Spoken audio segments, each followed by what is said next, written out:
Magandang gabi mga kapuso. Ako po inyong Kuya Kim na magbibigay sa inyo ng trivia sa likod ng mga trending na balita. Hindi raw nakahinga na maluwag ang isang OFW sa Canada. Ang kanya kasing nakasalubong sa daan, hindi lang isa, kundi dalawang hayop na napaka-notorious man din ang napakasangsang na amoy. Anong hayop ito?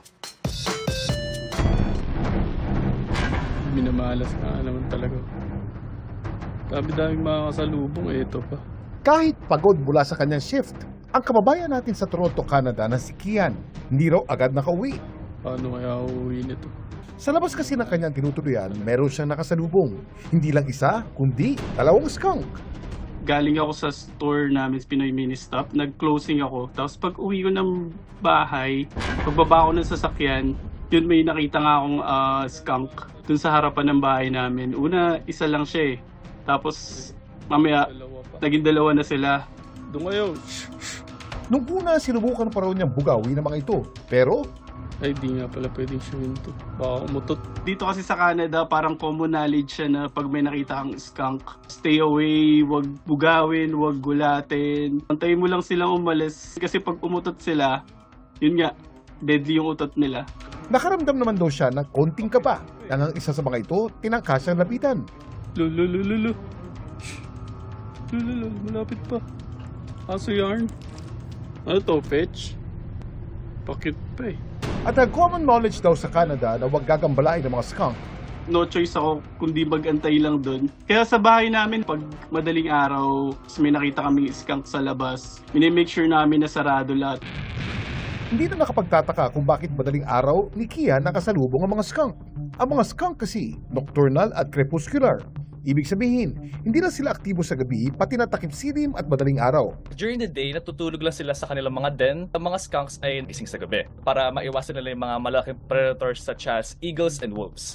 Madalas man silang napagkakamala ng mga pusa o musang, ang mga skunk kabilang sa pamilya ng Mephistidae. Ang mammalian family na ito, kilala sa kanilang highly developed scent glands na may kakayahang mag-spray o bumuga ng napakamabahong likido o musk bilang pandepensa. Kapag sa panganib ng mga skunk, tinataas nila yung mga buntot nila bilang unang warning. And pag hindi pa rin umatras yung predator, tsaka nila i-spray yung kanilang defense. At huwag ka, kaya hindi nang tamaan ang kanilang target kahit 12 feet pa ang layo nito. Kaya nilang kontrolin yung spray nila at itutok ito sa mga mata ng mga predators. Pero bakit ka ba napakabaho ng kanilang musk? Dahil ito sa taglay nitong sulfur compounds na kung tawagin, thiols. Maihahalin tulad ang amoy nito sa bubok na itlog, nasusunog na goma o bawang at sibuyas. Mahirap tanggalin ang thiols dahil ang mga molecules nito ay madaling kumapit sa balat, damit, at buhok. Hindi rin sila basta-basta nahuhugasan dahil hindi sila water-soluble o natutunaw sa tubig, just like mantika. Dito sa Pilipinas, wala tayong native na skunk. Pero may isa silang kamag-anak na notorious din naglalabas na napakasangsang na amoy bilang defense mechanism. Ano ito? Kuya Kim, ano na? Ito ang pantot. Sa Ingles, Palawan Stink Badger. Endemic o tanging sa isa ng Palawan lamang sila makikita. Gaya ng mga skunk, notorious din sila sa napakabaho nilang musk. Nagamit nila para iwasan ng mga hayop na gusto silang ulihin o saktan.